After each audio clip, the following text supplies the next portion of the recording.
Hello, third grade mathematicians. Today, we're going to look at another way we can display data into a graph. You've already experienced bar graphs and pictographs. Today, we're going to look at line plots. So this is a bar graph. I'm going to show you how to take the information from this bar graph, put it into a data table, and then transfer that information into a line plot so that you can see the difference and the similarities between a bar graph and a line plot. So let's look at this bar graph. This graph shows the masses of 8 children. The names of the children are along the bottom.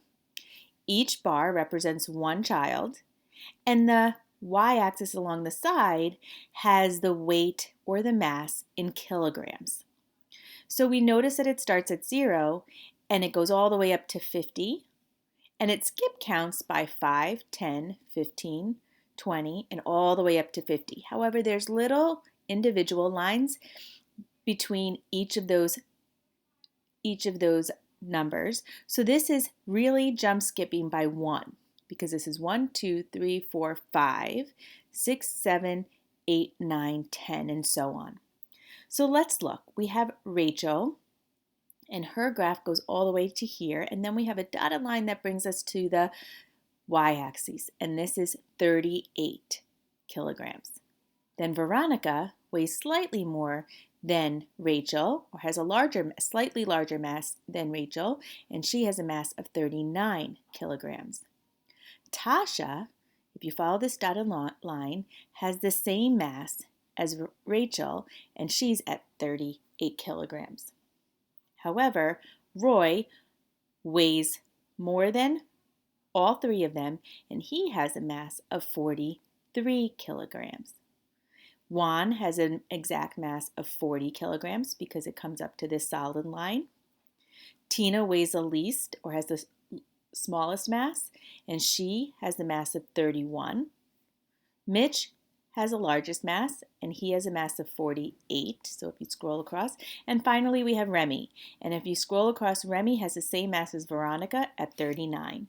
So you have learned that it's a lot easier to put the numbers on top of the bar so that you can see, but bars help us to easily see who has the most and who has the least. And in this case, Mitch has the highest mass of 48, and Tina has the least mass of 31 kilograms. So I've taken this bar graph, and now I'm going to transfer these numbers into a data table. You'll notice that I have the names of the students here, the names of the children here, and then I'm going to transfer each of those numbers. Rachel's 38, Veronica's 39, and so on and so forth. So we have the numbers of the mass of each child in the data table. And now we're going to create a line plot. What you may notice is that a line plot is just a line with a lot of tick marks going across. I have the measurement here, so this is kilograms, and it looks very similar to what's on the y-axis.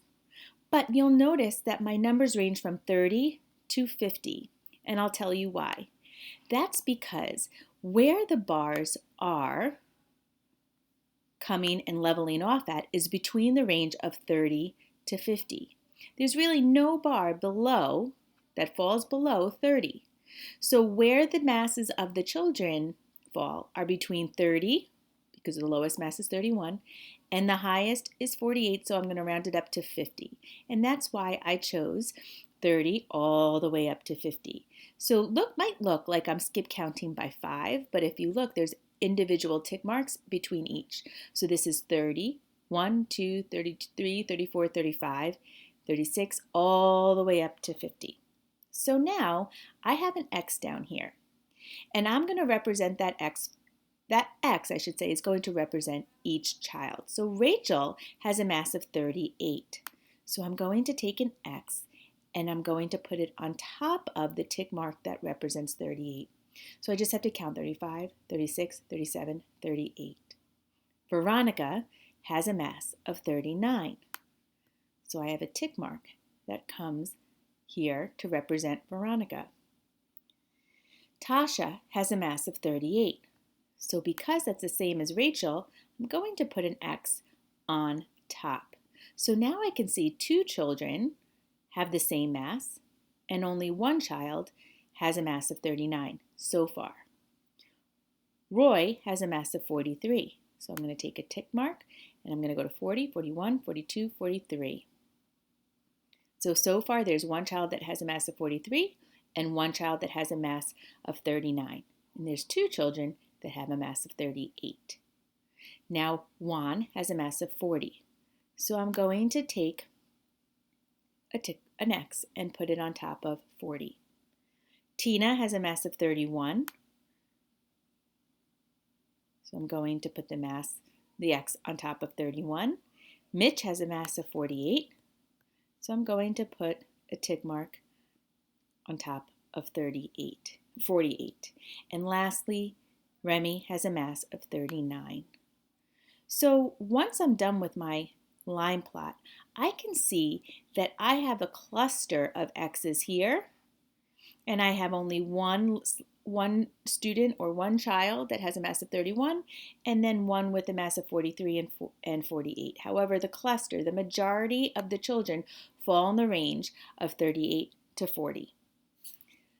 Now I'm going to take a pretend poll. I went out and I surveyed a bunch of students in third grade and I asked them, what is your favorite sport between football, hockey, soccer, and basketball? And the reason I'm doing this is because I want to show you that on a line plot, it doesn't always have to be numbers on the bottom. Many times it is, but you might also see a line plot that has images on the bottom. So right now I took a poll of students in third grade and I asked them, what is your favorite sport between these four sports? Football, hockey, soccer, and basketball. And this is what I found. I tallied them up and I have 5, 10, 15, because each of these groups, it has 4 lines with one across, means a group of 5. So this is 5, 10, 15. That means I have 15 kids that like football, 5, 6, 7, 8, 9 kids that like hockey, 5, 10, 11, 12 kids that like soccer, and 5 and 1 is 6, so 6 kids that like basketball.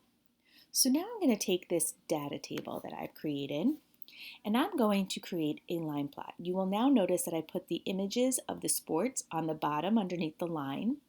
I have football, I have hockey, soccer, and basketball, and I named the bottom as sports because these represent the different sports. I also gave my graph a title, Favorite Sports of Third Grade. So now I have my data table here and I'm going to show you how I'm going to take each of these numbers and represent them on my line plot. So I have football. There's 15 students that love football. So there's 3 groups of 5. So I put 1x, that represents 1 student, 2 X's, 3, 4, 5. Now I can keep going and it might take a little while doing it the way that I'm doing, so I'm just going to copy and I'm just going to drag. Now 5 and 5 is 10 and another 5 is 15. So I have 15 students representing their desire to play football. Okay, and you can see it forms a line of X's. Now I have 9 students that liked hockey the best. So I'm going to represent this as 9 X's, but to make it easier to draw for myself, I'm going to do 3 groups of 3 because that 3 times 3, as we know, is 9. So here's a line plot, a line of X's that represent the number of students who had hockey as their favorite sport. Now we have soccer. There's 12 students that like soccer. So that would be 4 groups of 3. So that's 3,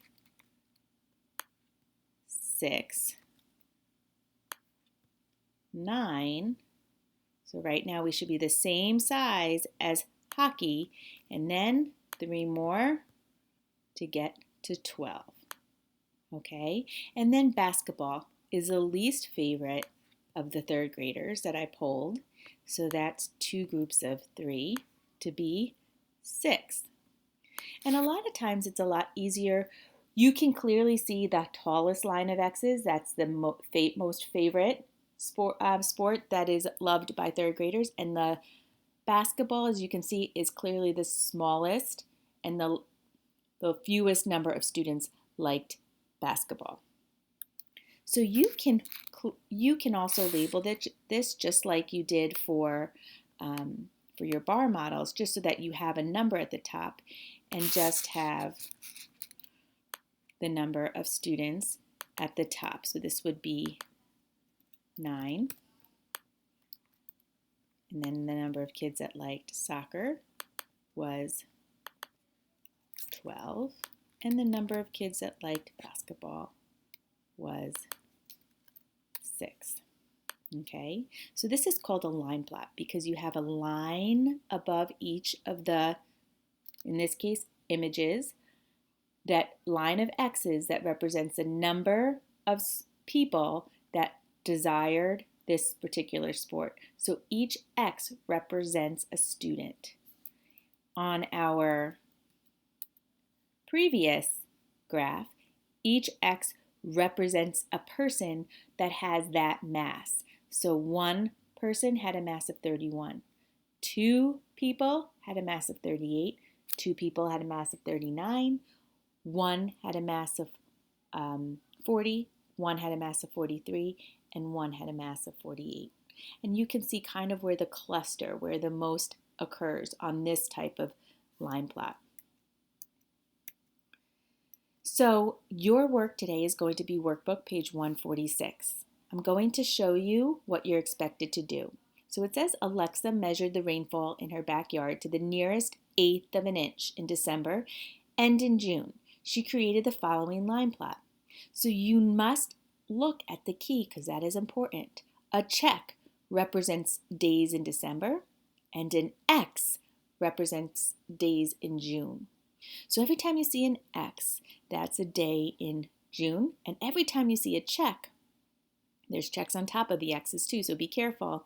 That represents a day in December. On the bottom, it says this is the amount of rainfall in inches. And these little lines here between 0 and 1 represent an eighth of an inch. So here's 0, meaning 0 inches, meaning no rainfall fell that day. So look how many days, both in June and in December, where it did not rain. 0 inches. This is 1/8, 2/8, 3/8, 4/8, 5/8, 6/8, 7/8, and 8/8, or 1 inch. 1 1/8, 1 2/8, 1 3/8, 1 4/8, all the way to 2. And this is 2 1/8. Okay, so you have some questions that you have to answer. It says how many days had no rainfall in December? So you're going to need to know that there are checks for days in December. Now you're going to look on the line plot for where it has 0 rainfall and 0 amount of rainfall in inches. So you're going to look for where you find the 0, and you're going to go above and count how many days in December, or how many checks, are near 0. How many days had no rainfall in June? And again, you're going to look for the 0, but this time you're going to be focusing on X's because X's represent the days in June. How many days had rainfall greater than 1 inch in December? So we go for the checks, and we're going to look for where the greater than 1 inch of rainfall occurred in only December. And then which of the 2 months had the most rainfall, the highest amount? So you're going to look for checks and X's that are showing us which month had the most rainfall. Okay, so good luck. I hope you enjoyed learning a little bit more about line plots, because soon you will be creating your own graph, and this might be one of the choices in how you display your data.